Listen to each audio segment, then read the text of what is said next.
So the last game for the Asgals will be against Turkmenistan. This is really going to be a grudge match. Turkmenistan were the team who knocked out the Asgals in the Challenge Cup last time. 1-0 ahead through Phil Youngsbrand. Last 10 minutes, 2 goals. Walk us through it, Iko, this time. What happened last time, just so we can refresh everything? I think Turkmenistan subs made the game for them, forcing the Philippines to drop back on defense most of the time, getting the goals. Add to that we lost. We didn't only lost 2-1. We also lost 0 due to a late red card. Yeah. And Alvin, what do you remember from the game? Welcome, obviously. You're starting it. I've got a lot built up ones, just like a little notepad with comebacks for Alvin. No, I'm kidding. Turkmenistan are the best team in the competition now. North Korea have gone out. Yeah. Turkmenistan, they're 140 in the world on FIFA rankings, but they dropped 19 places from the last ones, just simply because they didn't play a game. So it's just a natural swing of the rankings. What can we expect from them? Well, definitely, I mean, aside from not being... Honestly, I don't know, per se, because they haven't played anything. So, possibly, it could be still the same squad that beat us before. Or maybe they upgraded a bit, got a few players. But the thing is, for me, I wouldn't look at it on the Turkmenistan side, but more on the Philippine side. Okay. But because we should have learned lessons from that game already. Yeah. For me, as Iko mentioned, that we lost 2 goals during the latter part of the game. It was really more of us, the Philippines, being more relaxed. Okay. The pressure was laid off. We were pushing the entire match, but then suddenly when we got our goal, and slowly it deteriorated. You wouldn't see people rushing up towards a goal of Turkmenistan and then dropping back for the counter attack. Now they're all relaxed, and then you'll see two players, 3 players stacking, and then 2 trailing, and then suddenly when we lost the ball, everyone would just be walking, would just be jogging. So it's really more, we shot ourselves in the foot back then. So hopefully now we don't do that thing again. I mean, hopefully now, as I was hearing you guys mention about this squad would be the stronger one for the most of the teams before. I would consider this one to be, hopefully they do their jobs. But problem is, again, I'd still push for that point that we shouldn't look at Turkmenistan anymore. Just concentrate on our team, because we don't have any information on how Turkmenistan would be performing. So basically, we should look to make Turkmenistan respond to the Philippines rather than the Philippines respond to Turkmenistan. We dictate the tempo, because the first time the game before, we dictated the tempo, and then suddenly it shifted, and then we lost our tempo, we lost our composure, and then we're backsided. We've been defending the entire time, and then suddenly we scored 2 goals, and then Neil Etheridge gets his red card. So I mean, we shouldn't concentrate on that. We should dictate our tempo. Whatever happens, even if they score a goal, we still play our game. Turkmenistan are a very good team. As I was saying before, they should be ranked in 130s, maybe even a bit higher. They're really the best team in the competition. But let's hope the Philippines can obviously force them to react to them. All the Turkmen players, looking at their squad list, all but 3 are in their domestic league. The other 3 are in I think Azerbaijan, Kazakhstan, and just in the region. So they all know each other, they all gel. How much could that be a big factor within the game, do you think? Because obviously with 10 European-based Pinoys coming in, how much of a factor could that be in the teams knowing each other?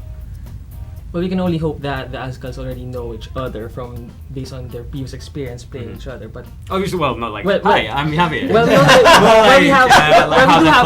we do have Patino coming in. We do have Oje Portea coming in. We also have Shock, who have not played with the Azkals for a very long time. Yeah. So that could probably be a challenge, but coming against Turkmenistan, that should have been solved, or that should have been resolved by going up against Brunei and Cambodia. So by the time we face Turkmenistan, I hope the Azkals have already gelled as much as they should have, and be just as tough as Turkmenistan. Yeah, most of the, I mean, I have to agree alone in here. Most of the players that are in the national team are locally based already. So basically, you know, they already have a feel of how each other plays. Even though their opponents in the UFL, it's okay because you know you tend to get that feeling already that you know this one. For example, Carly and OJ Porteria, they're opposing their opponents, but they know how to read each other already. So, come game time, you know they can easily understand. That is if they play in their natural positions. So what? That's opening a whole different kind of worms. No, I'm just saying that it would be a different lead. For example, if Carly played in the central position, which he doesn't play in the national team, so it's a different ball game as compared to, for example, if you look at the European leagues, English Premier League, for example, you know that Lampard will play in the middle, whatever happens.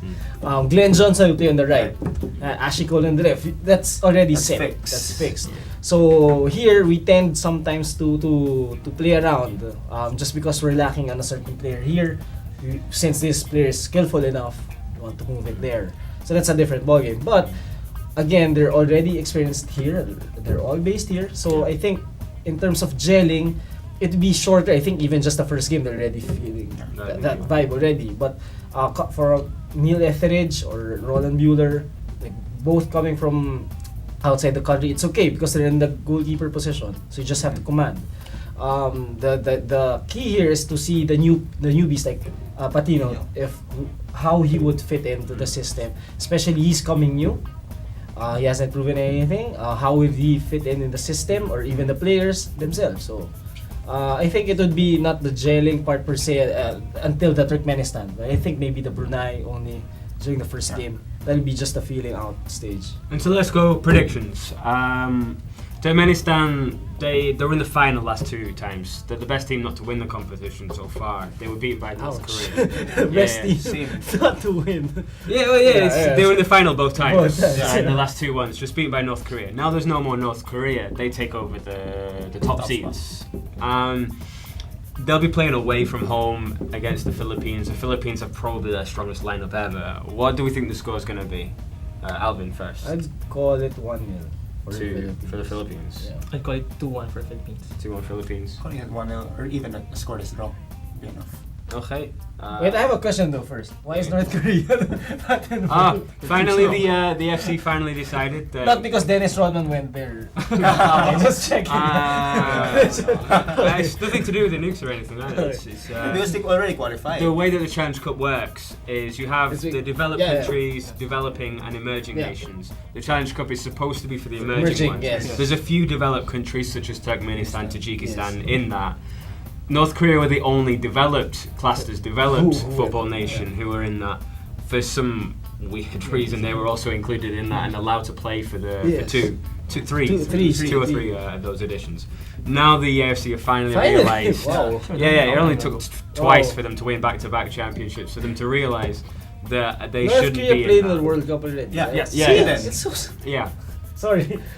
Stupid. So they finally made the decision that North After Korea 3 won't be there. years, after At least all the 3 three years, editions, At least they they were were third in the World Cup. first Exactly. one, first and then Wow. But it's finally done, and it means it's a bit up for grabs. Philippines and Turkmenistan, you got to look at this Group E, as the winner may really come from this one. I'm going to go with 1-1 myself, actually. I think, was it 1-0, 2-1, and 1-0 also? We could make a little bet if you want. If the Philippines win, then I'd go naked. If it's not a win, I'm being told not to do that. So we'll skip the bets for now. Why do you Maybe always next want to week. be naked? It's different. I think that's his favorite. Why? We'll go a different bet. It's more comfortable. Kindly send your responses on Yes, why please. you think Roy wants to be naked all the time. So, do the best tweet wins a date with Roy. Oh God. I think that's the best prize. Okay. Hopefully. So great, you made me get dropped from the football team and you're going to make me lose my girlfriend as well. Cheers. That's going to be great. Well, follow us at FTW Sports. We'll give you updates of all the games. And the best things tweet. happen. Yeah. That's undecided. Let us know your predictions. Tell us what you think the game's going to be and who we should look out for in the match there. At FTW Sports.